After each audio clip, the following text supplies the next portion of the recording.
कि जिस प्राणी के ऊपर कष्ट है, विपत्ति है, संकट आया है, वो हमारा घोर अपराधी है। एक जन्म का नहीं, असंख्य जन्मों का अपराधी है, किंतु उसको रोते बिलखते बिलबिलाते देखा तो उसके सब अपराध भुलाकर उसको उठा करके हृदय से लगा लिया। यह है प्रकृत्या कृपालु। कृपालुता आपकी प्रकृति में है।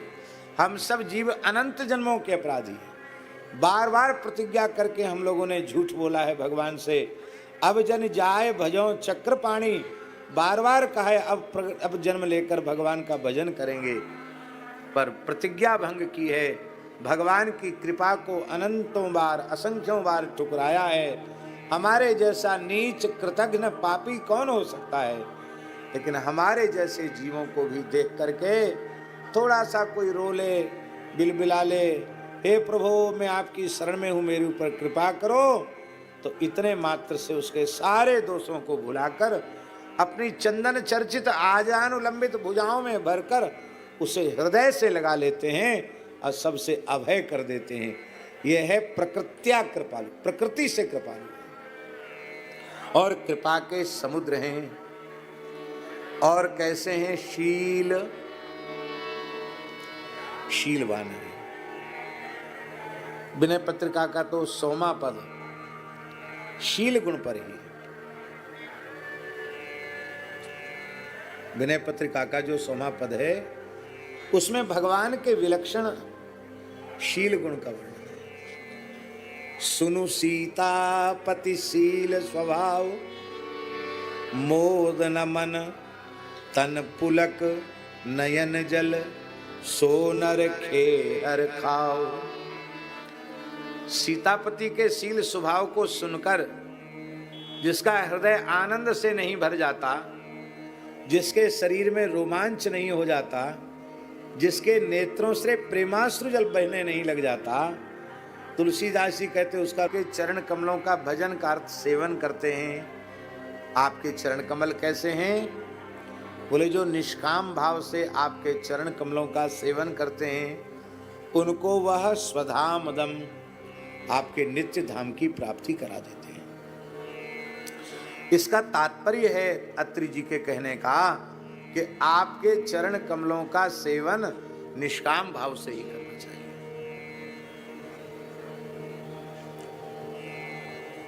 ऐसी कामना है जो हजारों हजारों बार पूरी ना हो चुकी हो, प्रचुर से प्रचुर मात्रा में। मान लो संतान की कामना है, तो ये पहला जन्म तो है नहीं, पहला जन्म है क्या? इसके पहले कितने जन्म हो चुके हैं, असंख्य अनंत जन्म हो चुके हैं, उसकी सूची किसी के पास उपलब्ध। यदि हम मुक्त हो गए होते तो यह हमारा जन्म ही नहीं होता। हमारा जन्म हुआ है, इसका मतलब है कि हम अब तक कृतार्थ नहीं हो पाए। कृतार्थ हो गए होते तो हमारा वर्तमान जन्म नहीं होता है। यह जन्म प्रमाणित कर रहा है, ऐसे ही जन्म समूह सिराने, यह प्रमाणित कर रहा है। तो जब पहला जन्म नहीं है, इसके पहले असंख्यों जन्म हो चुके हैं। पता नहीं कितनी बार 84 लाख योनियों में चक्कर लगाए होंगे, संतान नहीं भई होगी क्या? स्वरिया एक बार में 12 बच्चे दे देती है, कुतिया एक बार में 4 6 पिल्ले दे देती है, बिल्ली एक बार में 4 बच्चे दे देती है। तो घोड़ा, कुत्ता, गधा, बिल्ली, बिल्ला, जो कुछ भी बने, कितनी संतानें भई, पेट भरा? नहीं भरा। तो भगवान की भक्ति करके संतान मांगना कितनी मूर्खता है। बोले हम बहुत गरीब हैं, धन मिल जाए। हो सकता कभी चक्रवर्ती सम्राट बने हो सकता कभी किसी कल्प में भगवान ने हमको ही कुबेर बना दिया हो, पेट तो भरा नहीं। तो धन मांगने से क्या होगा? अब एक एक को अलग अलग करने की जरूरत नहीं है। कौन सी ऐसी वस्तु है जो लाखों करोड़ों बार हमको न मिली हो? पेट भरा? तृप्ति हुई? नहीं हुई।